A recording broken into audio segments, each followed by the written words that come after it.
José. Buenas noches. Muchas gracias por toda la invitación y la oportunidad que significa servir al Señor de esta manera.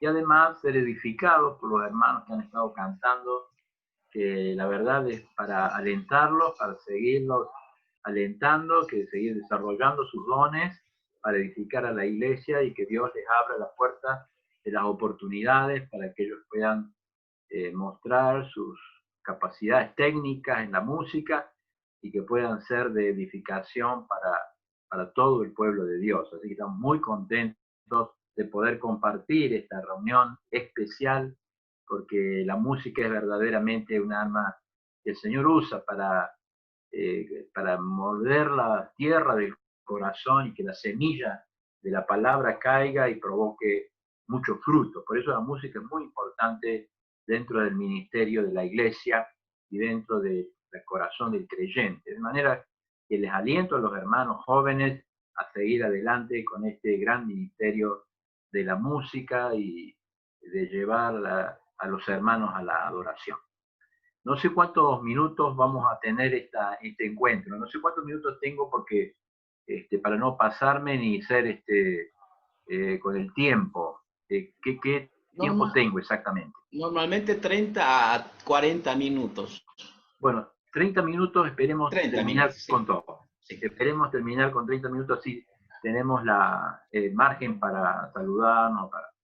Muy bien, queríamos nosotros compartir esta noche, no sé si me escuchan bien, de poder compartir algo de la realidad que estamos viviendo, que es esta pandemia, que ustedes saben, esto comienza con un virus que comienza contagiando un grupo de personas, a eso se llama una contaminación por un microorganismo, puede ser una bacteria, un virus, un parásito, pero que en esta ocasión ha sido un virus y al hacerse más difundido, lleva el nombre de epidemia y cuando ya va avanzando sobre regiones, ya lleva el nombre de pandemia.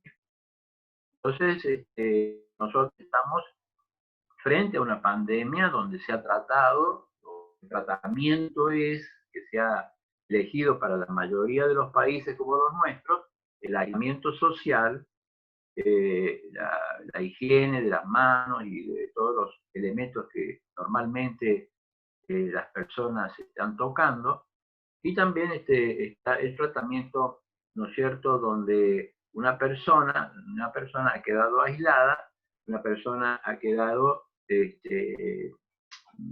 cuidando el contagio a través de los fluidos fundamentales que son los de la boca, entonces se utiliza el tapabocas. Todas estas cosas han hecho de que, bueno, sea el tratamiento adecuado, porque ustedes saben, en este momento hay en el mundo prácticamente más de 3 millones de personas infectadas y se han descrito ya más de 400.000 personas muertas por este virus en todo el mundo. Ahora, no solamente que está esta pandemia, como la vemos, sino qué es lo que queda en el corazón del ser humano. ¿Qué es lo que queda en el corazón de la gente? ¿Qué es lo que queda en el corazón de las personas después de una problemática tan grande como la que hemos sufrido en todas las naciones? Algunas más, otras menos, algunas con desastres más grandes, otras con desastres más pequeños, pero siempre teniendo en cuenta qué provoca esta reacción, este peligro, esta señal luminosa que nos habla de peligro y que ha puesto en el corazón del ser humano. Para comenzar el mensaje, yo diría que tendríamos que referirnos como creyentes a saber qué pasa en el corazón del ser humano frente a una pandemia. ¿Qué diagnóstico, como es habitual, ¿no es cierto? Tenemos que hacer un diagnóstico primero para hacer un buen tratamiento. ¿Qué diagnósticos podríamos hablar acerca de lo que ha provocado esta enfermedad? En primer lugar, yo diría que esta enfermedad ha descubierto el corazón del hombre el gran temor que tiene a la muerte. Es decir, la persona no quiere morir.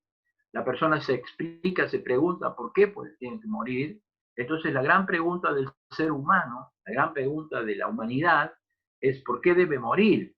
Y no quiere morir.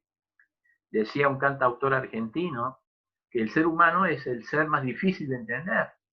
No elige nacer, no sabe vivir y no quiere morir. Entonces, dentro de esta situación, el caos que se provoca en la mente es el miedo, los temores a la muerte, el temor a la enfermedad, el temor a quedar solo, el temor a no ser amado, el temor a ser rechazado. ¿Por qué? Porque esto es lo que se va describiendo en el periodismo, en los noticieros, en la televisión, en la radio, todo está dirigido hacia entender que esto tiene peligro de vida y que la gente puede morir. Esto lleva a una situación muy desagradable en el corazón que se llama depresión, angustia, desesperación. ¿Por qué? Por no poder manejar, uno pierde el control, no sabe cómo hacerlo, pierde el control, y cuando uno pierde el control, entonces tiene muchos temores que vienen al corazón. Lo segundo que ha provocado esta pandemia en el corazón de los hombres es el encierro, el aislamiento. Cada uno está en su casa, está aislado, no puede salir, ha perdido la libertad. Otra de las emociones que el hombre, que el ser humano, tiene a provocar la depresión en su corazón. Mucha gente está depresiva hoy, mucha gente busca ayuda psicológica. ¿Por qué? Porque el encierro, porque las relaciones interpersonales en el encierro son muy difíciles, entonces ya la gente no puede soportarse, ya la gente no puede convivir en un ambiente, y por eso es que mucha gente, bien como consecuencia de esta pandemia, está viviendo procesos psicológicos de ansiedades, de posibles psicosis, de posibles rechazos, que son debido a que está encerrada. Y la tercera cosa que ha entrado en el corazón del hombre, entonces temor a la muerte, ha entrado la psicosis del encierro, de la pérdida de libertad, de la pérdida del control, pero en el tercer lugar necesitamos decir, la gente está desesperada porque no sabe qué va a pasar en el futuro. La parte económica, la parte de sostén, qué va a pasar con el mundo, las economías mundiales, cómo se han caído los mercados, y cuántas de esas preguntas que se hace la persona, ¿qué va a pasar conmigo mañana? Porque al perder el control ha perdido lo que va a pasar mañana. Es decir, hoy se vive una de las grandes pandemias que el mundo ha tenido. Nunca hemos tenido una relación así, una situación así, pero dentro de esa pandemia hay otros problemas que han traído al corazón del ser humano. Y a veces esos problemas han llegado al corazón del creyente, porque el creyente perdemos en medio de la tormenta la visión. En medio de la tormenta tenemos temores, tenemos temores al que va a pasar mañana, tenemos temores que va a pasar en medio si me enfermo, que tenemos temores en medio de la tormenta y de la adversidad. Y por eso muchas veces nuestros pensamientos, los malos pensamientos, nos llevan a la derrota. Entonces, haciendo un diagnóstico en la actualidad, haciendo un panorama de la actualidad o lo que estamos viviendo, podemos entonces ir a un ejemplo bíblico que habla acerca de un hombre que padeció justamente la depresión, la angustia, la soledad, la ansiedad, y que esta noche nosotros podamos decirle al Señor que necesitamos salir tal vez del pozo de la desesperación, porque el creyente tiene otro canto, tiene otra visión, tiene otro modelo, tiene otra seguridad. Cristo es nuestro modelo, Cristo es nuestra salida, Cristo sostén, y por eso necesitamos aliento, ánimo. Y el ánimo lo da la palabra de Dios en nuestro corazón. Nosotros tenemos el Espíritu Santo, el Espíritu de Dios, nosotros hemos sellado por el Espíritu, pero el Espíritu necesita que esa palabra llegue a nuestro corazón para que provoque fruto y fruto en abundancia. Vamos a leer una porción en la Biblia esta noche que nos va a ser base de esta meditación que queremos hacer acerca de esta problemática de, yo diría, cuáles son los problemas que ha traído esta pandemia al corazón del creyente. Como creyentes tal vez estamos desanimados, estamos desalentados, estamos aislados. Como creyentes estamos desesperanzados, pero como creyentes también tenemos que cambiar esta misma noche mirándolo al Señor. Vamos a leer en Primera Reyes, primer libro de Reyes en el Antiguo Testamento, primer libro de Reyes en el Antiguo Testamento, la historia de una persona que sufrió depresión, que sufrió angustia, que sufrió los temores, que sufrió las preguntas que tal vez toda la humanidad se hace cuando está en medio de un conflicto, de una crisis, una angustia, cuando toda la humanidad sabe que hay un conflicto en su corazón y lo lleva a la confusión. Capítulo número 19 de Primera Reyes, el primer libro de Reyes, capítulo 19, dice así la Biblia, la palabra de Dios. Acab dio a Jezabel la nueva de todo lo que Elías había hecho y de cómo había matado a espada a todos los profetas. Es decir, un rey malo, un rey que era idólatra, un rey que era contrario a la voluntad de Dios, que tenía profetas de Baal, le comunica a su esposa Jezabel que el profeta de Dios había tenido una gran victoria. Elías había subido al monte donde había vencido a los profetas, el fuego había caído, la carne se había quemado y Dios había sido glorificado.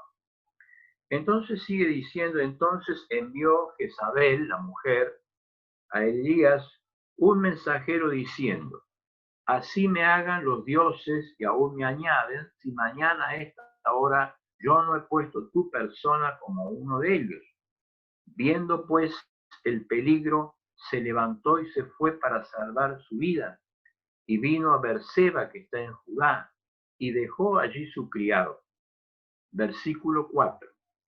Y él se fue por el desierto un día de camino, y vino y se sentó debajo de un enebro, deseando morirse, y dijo, basta ya, oh Jehová, quítame la vida, pues no soy yo mejor que mis padres. Fíjese esta enseñanza fundamental. Frente a un gran peligro que pueda tener nuestra vida, frente a un gran conflicto, yo no sé, pero Dios sabe cuál es el conflicto que usted está viviendo, hermano. El gran conflicto puede ser un pecado escondido, puede ser una doble vida, puede ser una falta de integridad. El gran conflicto puede ser algo que nos asusta. Y esta pandemia ha asustado a todos. Y esta pandemia es un peligro. Pero acá Elías dice, se vio en peligro y huyó. Y se quiere esconder. Y llega a un lugar y donde dice, basta, Señor, quítame la vida, porque no soy mejor que mis padres. Es decir, cuando uno llega a un extremo, a una crisis tan grande, a una confusión tan tremenda, y dice, Señor, ya no puedo más. Ya estoy en el pozo de la desesperación. ¿Y cuántos hermanos viven con situaciones que nos llevan a pozos desesperados? Pozos que no podemos salir. Como el salmista dice, pacientemente esperé en Jehová.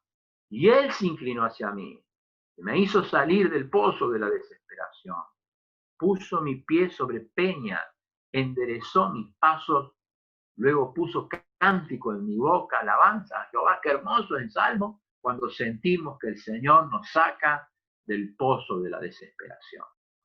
Qué hermoso cuando sentimos que Dios es nuestro guardián, que el ángel de Jehová acampa alrededor de los que le temen. El ángel de Jehová los cuida, los guarda, los sostiene, Y no hacemos como este hombre Elías, profeta de Dios, que frente al peligro huyó. Y cuando huyó quería que Dios le quite la vida. Ya no quería seguir luchando. Ya no quería saber nada de luchar. Pero Dios tenía un gran propósito con ese profeta como tiene con nuestras vidas. Tal vez este tiempo de pandemia es un tiempo peligroso y mucha gente está desesperada, está escondida. Mucha gente está con conflictos diciéndole por qué Dios permite. ¿Por qué Dios permite cosas? Pero no es que Dios permita cosas, es que el hombre se ha ido lejos de Dios, el pecado ha entrado al mundo, la enfermedad y la muerte. Pero acá dice, fíjese, este hombre quería esconderse. Esconderse no es una buena solución. Esconderse del problema no es una buena solución. Esconderlo al problema no es una buena solución. Cuando un creyente no está caminando bien, cuando un creyente no está marchando bien, no es una buena solución esconderse. Seguimos leyendo y dice la Biblia en el versículo 6, entonces él miró, el 5, y echándose debajo del enebro se quedó dormido, y aquí un ángel le tocó y dijo, levántate, come. Entonces él miró, y aquí en la cabecera una torta cocida sobre las ascuas y una vasija de agua, comió, bebió y volvió a dormirse, y volviendo el ángel de Jehová la segunda vez lo tocó, diciendo, levántate, come, porque largo camino te resta. Aquí está no solamente que hay un conflicto en la vida del profeta Elías, sino que en segundo lugar hay cansancio. Porque el creyente también tiene que cuidar el físico. Lo físico lo tenemos que cuidar. ¿Cómo estamos cuidándolo? Con el descanso, con la comida. Se tenía que recuperar el profeta, tenía que seguir su camino. Y a veces nosotros descuidamos nuestro físico. A veces no lo cuidamos porque dejamos que a través de los sentidos, los ojos, los oídos, la lengua, el tacto, el olfato, entren cosas malas al templo de Dios. Entonces el templo se enferma, los pensamientos se enferman. A veces de escuchar cosas negativas nos enfermamos. Por eso es que es importante cuidar este físico que el Señor nos ha dado porque es el templo del Espíritu Santo. Y a veces nosotros en ese templo mezclamos cosas buenas y cosas malas.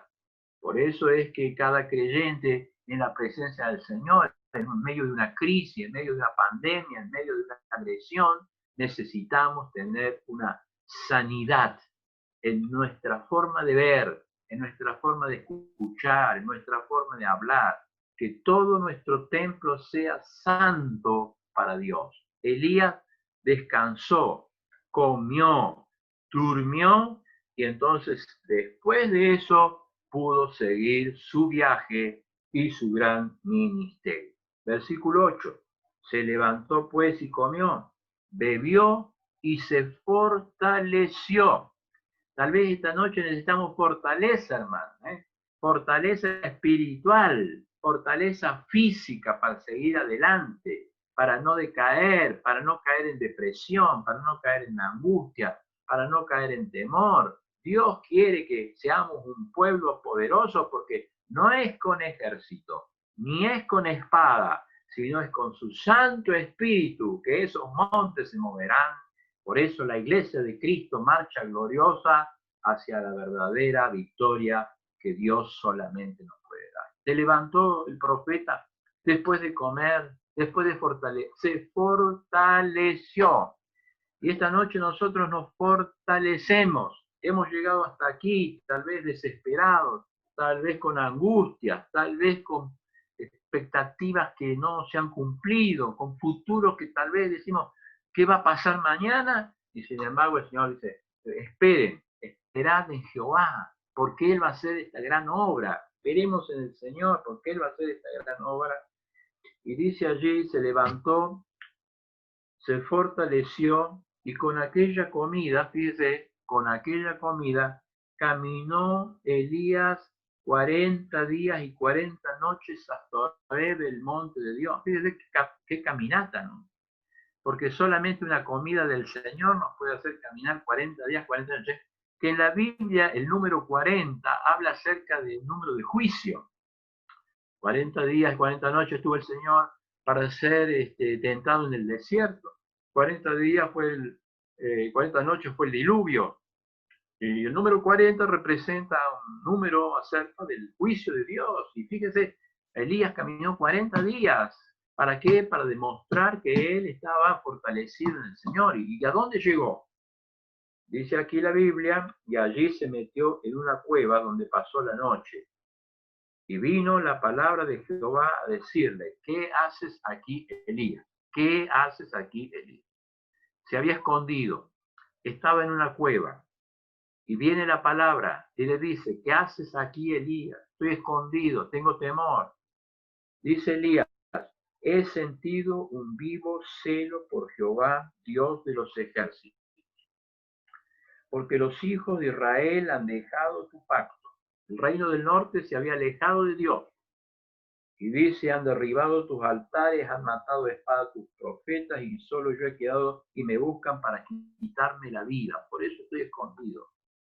Es decir, cuántos temores tenía Elías, cuántos temores hay en la vida del creyente, cuántos temores y luces rojas que se prenden diciendo, bueno, viene una mortandad, viene una pandemia, tenemos que estar encerrados, el aislamiento, la pérdida de libertad. ¿Cuántos peligros hay, cuántas cuevas hay que estamos encerrados los creyentes? Pero en esta noche viene la palabra y nos dice, ¿qué estás haciendo aquí? ¿Qué estás haciendo aquí? Hermanos, aunque estamos en nuestras casas, necesitamos seguir predicando, seguir conectados con otras personas que no tienen a Cristo. Necesitamos seguir desarrollando nuestros dones, nuestros servicios. Tenemos que pensar de que debemos ser canales de bendición para otros. ¿Qué haces aquí, Elías? Le pregunta la voz de Dios. Y sale Elías y dice, tengo temor, porque yo he sido temeroso de Dios, pero han matado a los profetas, han derribado los altares y quedo solo yo. Pero no estaba solo Elías, porque cuando estamos con Dios, nosotros podemos estar cerca de aquella victoria que es para cada uno de nosotros. Entonces sigue diciendo la Biblia que la palabra de Dios le dice, Dios le dice, él le dijo, sal fuera y ponte ponte en el monte delante de Jehová. Y aquí Jehová pasaba y un gran y poderoso viento que rompía los montes y quebraba las peñas delante de Jehová, pero Jehová no estaba en el viento. Tras el viento un terremoto, tras el terremoto un fuego, pero Jehová no estaba ni en el viento, ni en el terremoto, ni en el fuego, porque Jehová estaba en el silbo apacible de esa voz que calma la sed del alma. Qué hermoso es cuando uno escucha la voz del pastor, porque la voz del pastor es la que calma nuestras vidas, porque la voz del pastor es la que pone dulzura a la vida, le pone calma a la oveja más descarriada y más perdida, porque dice la Biblia que el Señor contó una parábola. Había un pastor que tenía 100 ovejas, pero una se fue. Y ese pastor sale, pasa los ríos, pasa los sembrados, los collados, pasa los montes, y cuando la encuentra la oveja, la pone sobre sus hombros, se regocija y la vuelve al redil, porque ha escuchado la voz del pastor.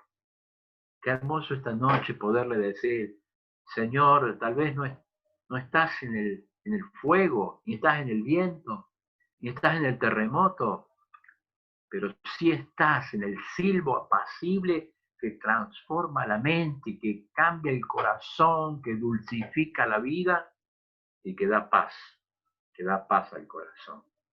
Qué hermosa es la voz de nuestro pastor, porque Él es el pastor que calma la sed y calma el alma para darle paz al corazón más ansioso que pueda haber.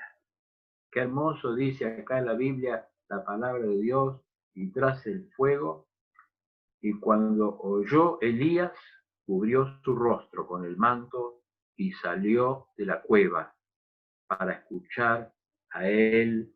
Y aquí vino él una voz diciendo: ¿qué haces aquí, Elías? Esta noche el Señor quiere levantarnos, hermanos, quiere alentarnos, quiere que salgamos de la cueva de la depresión, que tal vez podamos escuchar la dulce voz del Señor, la voz que endulza el corazón, la voz que hace que nuestra mirada se ponga llena de paz, a pesar de todo lo que diga el mundo, la ansiedad, la desesperación, la depresión, la angustia, y podamos nosotros esta misma noche cambiar para ser diferentes, para ser luz y sal del mundo, para que todos puedan ver a Cristo en nuestro corazón.